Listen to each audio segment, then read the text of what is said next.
자연치유 5대 불변의 법칙 제3법칙 음식 자연이 아닌 것을 먹지 말아라.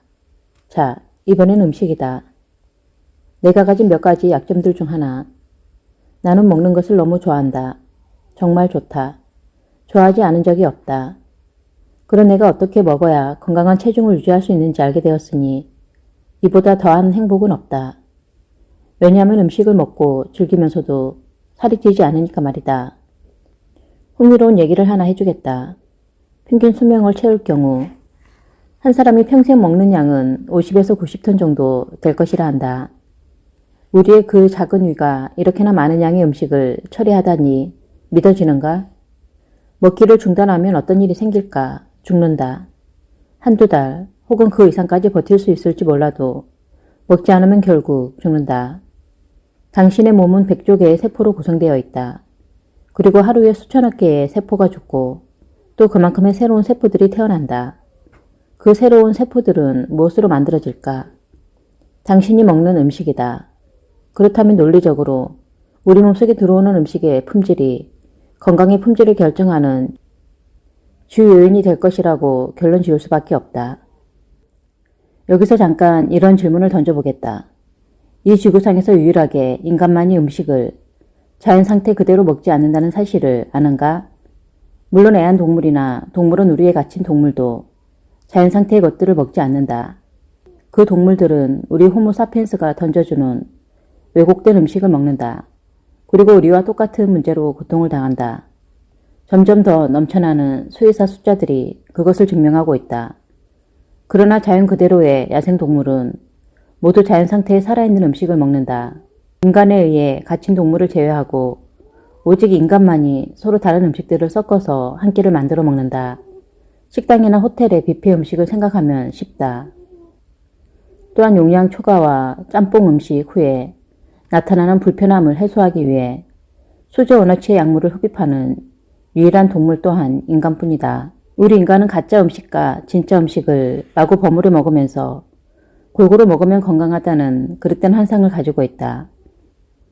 어떻게 하면 가장 신선하고 건강한 음식을 먹을까 하는 고민을 해야 하는 우리에게 자본가들의 그릇된 정보들이 우리의 상식과 진실을 혼동시키고 있기 때문이다. 자본가들의 탐욕과 소비자들의 편리주의, 자본가들의 터무니없는 거짓 정보와 소비자들의 무관심이 혼탕에 들어가 있다. 머리가 아파진 당신은 이제 목구멍으로 넘길 수 있는 것은 무엇이든 다 먹어도 좋다고 믿어버리게 되었다. 그래서는 안 된다. 이것은 당신의 행복과 생존의 문제이기 때문이다. 쉽게 진실을 포기하지 마시라. 쉽게 자본가들이 내민 음식과 손잡지 마시라. 고백하건대 내가 그렇게 사랑했던 음식들, 그리고 이 책을 읽고 있는 당신이 사랑에 맞지 않는 그 음식들은 대부분 벽돌 파편을 먹는 것만큼이나 무익하다. 당신이 앓고 있는 많은 질환들 중에 당신의 예상보다 훨씬 더 많은 문제들이 먹는 음식 때문이다. 이 지구상에서 우리의 건강을 위협하는 최대의 적이 무엇이라고 생각하는가? 핵무기일까? 테러일까? 전쟁일까? 천만의 맞습니다. 우리 건강을 위협하는 최대의 적은 바로 가공식품이다. 오늘날 우리의 식탁에 오르는 것들은 생명 유지에 필수적인 순수하고 정직한 진짜 음식이 아니라 불순하고 무익하고 생명력 없는 가짜 음식이다. 이게 다 식품 가공업체들 덕분이다. 우리의 허리둘레가 늘어나는 만큼 그들 지갑의 크기도 커진다. 가공식품이라는 말이 너무 흔하게 쓰이고 있다. 그래서 당신은 그 말을 다른 종류의 식품쯤으로 생각한다. 그러나 당신은 그 말의 진짜 의미를 알아야 한다. 가공이라는 말은 궁극적으로 우리의 건강을 손상시키는 처리 과정을 의미한다. 좀 더 쉽고 정확한 말로 음식의 생명을 파괴하는 행위라고 표현하는 것이 맞다. 건강을 위한 필수 영양소들을 함유한 음식들을 가져다가 가치 있는 모든 것을 제거한 후 시장에 내놓는 행위를 말한다. 즉, 우리 호모사피엔스의 몸속에 들어갈 자연스러운 음식을 더 이상 자연과 닮지 않은 상태로 만드는 것이다. 가공식품이 만들어지는 5단계를 파악하라. 가공식품이 어떻게 만들어지는지 아시는가? 당신은 식품업체의 공장에 들어가 본 경험이 없을 것이다. 나는 수도 없이 많이 그곳에 들어갔고 수도 없이 많은 것들을 지켜보았다. 경험자로서 그들이 어떻게 가공식품을 제조하는지 말해 주겠다. 1단계 자연을 분해한다. 2단계 화학물질을 첨가한다. 3단계 법으로 정당화한다. 4단계 포장한다. 마지막 5단계 부풀린다. 마케팅, 광고회사가 고용되어 제품의 구매를 유도한다. 저녁 8시 뉴스와 함께 소개되는 광고에서 매력적으로만 소개하면 그것이 아스팔트 원료로 쓰이는 콜타르라도 사서 먹는 사람들이 생길 것이다. 당신은 지금 웃을 때가 아니다. 우리는 이미 그보다 더 나쁜 것들도 먹고 있다. 광고가 실제로 파는 것은 식품이 아니다. 부풀려진 이야기를 파는 것이다. 광고는 행복하고 건강한 사람들이 매력적인 CM송에 맞춰 그 식품을 즐기는 모습을 묘사한다. 그 식품의 실제 가치를 제외한 모든 것이 광고로 만들어진다. 산 음식과 죽은 음식은 어떻게 다른가? 이 책에서 말하는 가공식품이란 생명이 없고 죽어있는 음식을 말한다. 우리 지구상의 모든 짐승은 신의 명령에 의해 죽은 물질을 살아있는 세포 조직 속에 받아들이도록 설계되어 있지 않았다. 지구상의 모든 생명체들은 45억 년 지구의 역사상 단 한 번도 가공식품을 먹어본 적이 없다. 불로 생명을 죽인 다음 화학물질을 투하한 가공식품을 먹어본 경험이 없다. 인간은 오직 살아있는 물질로 만들어지도록 진화해왔다. 우리가 평생 먹는 70여 톤의 식품이 대부분 죽여서 가공된 것이라면 우리 몸도 그렇게 되리라는 사실은 너무나 당연하지 않겠는가? 호모사피엔스인 당신은 스스로 결정할 수 있다는 말이다. 살아있고 싶다면 살아있는 음식을 드시라. 이에 대해 얼마나 많은 증거가 필요한 것일까? 초등학생도 알 수 있는 상식이 아니던가. 어떤 음식이 살아있는 음식인지 설명해 보겠다. 살아있는 식품은 자연 그대로의 상태에서 어떤 변형도 가해지지 않은 모든 음식을 말한다. 다른 식으로 말하면 날 음식이다. 어떤 식으로 말해도 결국 한 가지를 가리킨다. 자연 그대로의 상태, 신께서 만들어 놓은 그 상태로 존재하는 음식을 말한다. 지구상의 모든 동물은 생물학적으로 특정 종류의 식품을 먹게끔 적응해왔고 진화해왔다. 사자는 생물학적으로 얼룩말과 영양 등을 먹게끔 적응된 동물이다. 얼룩말은 생물학적으로 풀을 먹게끔 적응된 동물이다. 코알라는 생물학적으로 유칼립투스 나뭇잎을 먹게끔 적응된 동물이다. 오랑우탄은 생물학적으로 과일을 먹게끔 적응된 동물이다.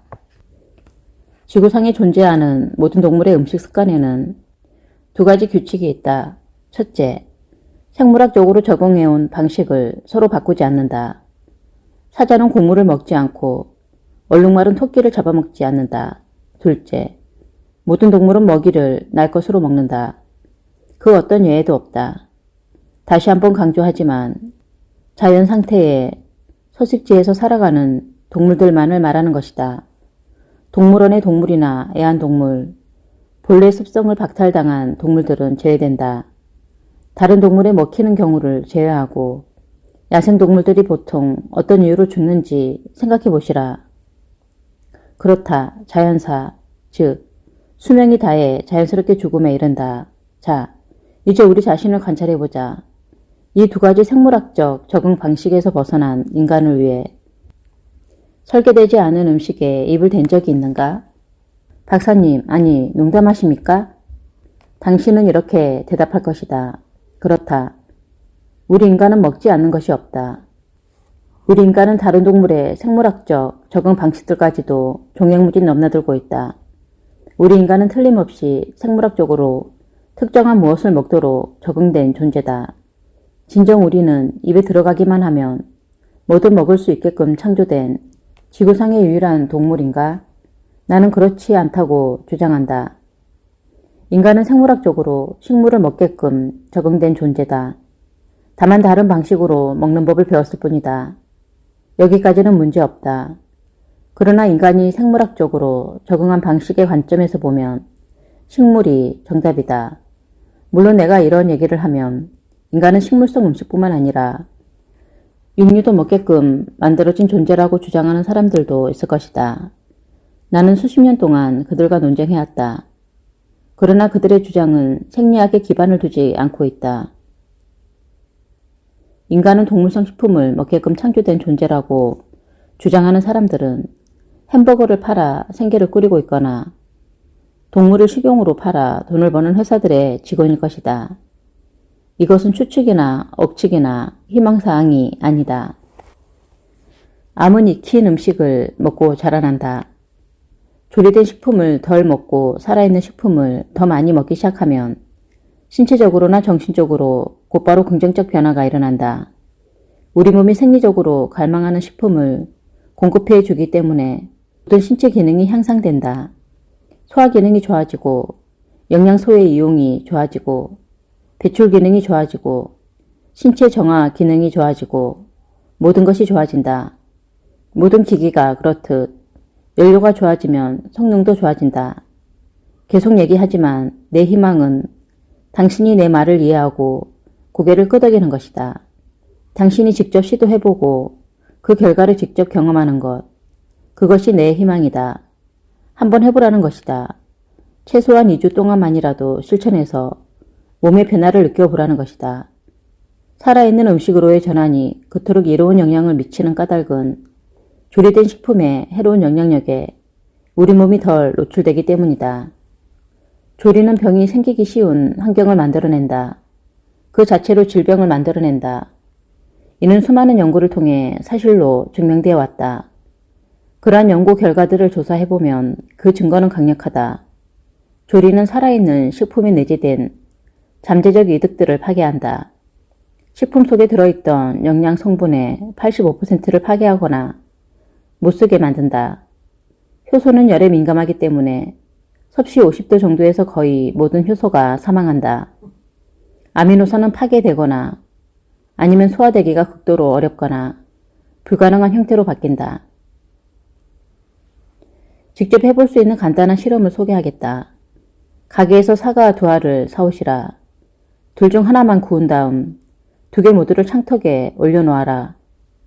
그러면 굽지 않은 사과는 꽤 오랫동안 그대로 있지만 구운 사과는 발효가 일어나면서 금세 상할 것이다.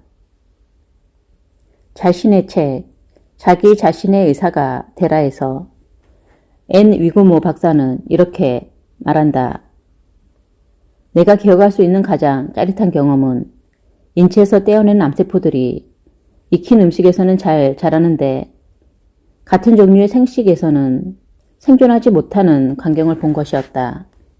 산 음식을 먹으면 암에 걸리지 않는다는 말이다. 암에 걸렸더라도 산 음식을 먹으면 육체가 되살아난다는 말이다. 질병은 저절로 생기는 것이 아니다. 불로 익혀 죽이면 그 음식은 생명을 다한다. 따라서 날씬하고 팔팔하게 장수하고 싶다면 조금씩 산 음식의 양을 늘려야 한다. 이것이 얼마나 현명한 일인지 깨닫는 데는 그리 많은 시간이 걸리지 않는다. 2주면 충분하다. 내가 이 책의 뒤편에 자연치유 2주 프로그램을 마련한 이유다. 질병은 절대 그냥 생기지 않는다. 건강이 그렇듯 질병도 만들어지는 것이다. 무엇을 만들지에 대해서는 당신에게 선택권이 있다. 로버트 맨델슨 박사는 건강은 선택의 문제이지 우연의 수수께끼가 아니다라고 말했다. 30층짜리 건물을 지으면서 썩은 나무로 골격을 세우고 저급의 버팀대와 싸구려 재료들을 쓴다면 결국 어떤 완성물이 나오겠는가? 대답할 필요조차 없다. 그렇다면 우리의 몸을 지으면서 그 몸의 피와 뼈와 피부와 기관을 만드는데 무엇을 사용해야 하는가? 나는 지금 죽은 음식에 대한 부정적 입장을 피력하고 있다. 그러나 나는 당신에게 산 음식, 그러니까 과일과 채소만으로 완전 생식을 하라고 강요할 생각은 전혀 없다. 앞에서도 계속 강조했듯이 그건 이상일 뿐 전혀 현실적이지 않다. 현실을 직시하자. 익힌 음식은 이미 호모사피엔스 삶의 일부가 되었다. 물론 나도 익힌 음식을 먹을 만큼 먹는다. 그러나 되도록이면 익힌 음식보다는 산 음식을 위주로 먹으려고 노력할 뿐이다. 익힌 음식이라도 가능하면 담백하고 덜 가공된 식물로 한정해서 먹는다. 그리고 이것이 이 책을 읽고 있는 당신에게 던져주는 메시지다. 과일만 먹는 남자를 소개합니다. 나는 여기에서 나와 함께 자연위생학을 전파해온 한 남자, 더글라스 그라함 박사를 소개하고자 한다. 그는 과일 먹는 남자, 프루테리언으로 유명하다. 죽은 음식을 먹지 않고 산 음식을 위주로 먹는다면 우리 인간은 질병과 비만 없이 평생을 살 수 있다고 주장하는 일인이다. 그는 나보다 산 음식에 대해 좀 더 강성론자라고 볼 수 있다. 그는 자신의 주장을 증명하기 위해 40년 가까이 스스로 운동선수가 되어 지금도 활동하고 있다. 전 세계를 돌며 5천여 회의 강연을 했으며 자연위생학협회 회장을 역임했고 국제건강협회 회장으로 활동 중이다. 그의 명저 산 음식, 죽은 음식을 반드시 읽어보시라. 건강과 다이어트, 그리고 인류학에 관심 있는 지성인들의 필독서로 꼽힌다. 이 책은 단순한 영양서나 건강서가 아니다. 호모사피엔스는 육식동물인가, 채식동물인가, 아니면 잡식동물인가, 그 궁금증을 속 시원히 풀어낸다. 야생의 모든 동물은 살아있는 음식을 먹는다. 야생동물에게 질병과 비만은 없다. 인간이 질병과 비만으로 고생하는 이유는 무엇일까? 그렇다. 살아있는 음식을 먹지 않고 죽은 음식을 먹기 때문이다. 로푸드의 대가로 칭송받는 그라함 박사의 촌철살인의 논리를 그 책을 통해 직접 들어보시라.